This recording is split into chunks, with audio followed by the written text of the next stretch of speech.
Hi, Sheridan Webb here from the Training Designers Club, which is the place to go for practical L&D support, especially if you are a lone, busy L&D professional, because we're here to make things quicker, easier and less stressful for you.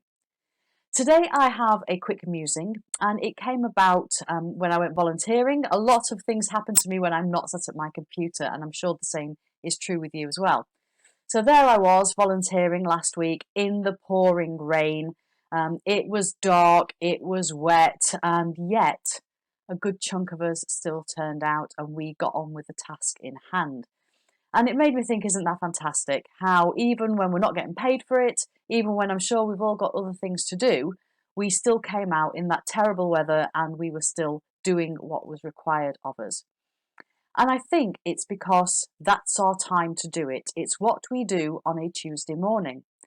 And that got me thinking about training, obviously. Most things get me think about training. And I think we all agree that if we look at the urgency importance matrix or the Eisenhower grid, training is one of those things that is normally in the important but not urgent quadrant.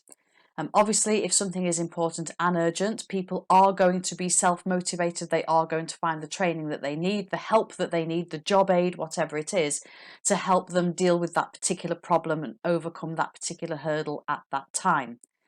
However, a lot of training, as I said, is important but not urgent. And I think that's why we struggle sometimes to get buy-in to it, because yes, we're supposed to diarise it, aren't we? That's what people do with it, and that's one of the beauties of having programs and formal courses and anything that isn't self-directed learning, because it is scheduled in the diary. It's going to happen at a particular time, and if people don't turn up for it, then they're going to miss out on that learning. And I think that's perhaps one of the biggest compelling reasons as to why we still need to have formal training, and not everything needs to be provided on demand, self-serve, allowing people to get to it as and when they want, because there's always something more urgent that turns up that distracts from our time and makes it too easy for us to put off that training which is important until such a time it becomes urgent. And then, of course, we're trying to learn under pressure, or your delegates or your people in your organisation are trying to learn under pressure, and that makes it so much harder than when we've set aside time, we've got ourselves prepared for it, we're relaxed, we're in the right frame of mind, and we can absorb everything and give it the time and space it needs. So that's my musing today, really.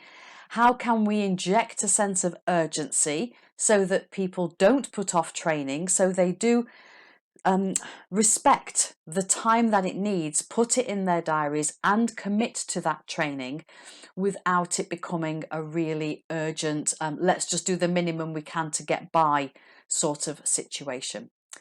So I haven't got a great deal of answers to that, apart from, say, making sure that we do run things in a live way on a regular basis, encouraging people to sign up, maybe incentivizing people to sign up, giving people in your organisation a set amount of hours to spend on personal development, but saying that a certain amount of that has to be spent in formal, planned, proper events rather than being self-service.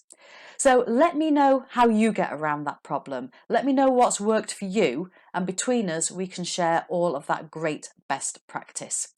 And for more tips, for more ideas, and for lots and lots of best practice hints and tips, check out the Training Designers Club, which is www.trainingdesignersclub.co.uk.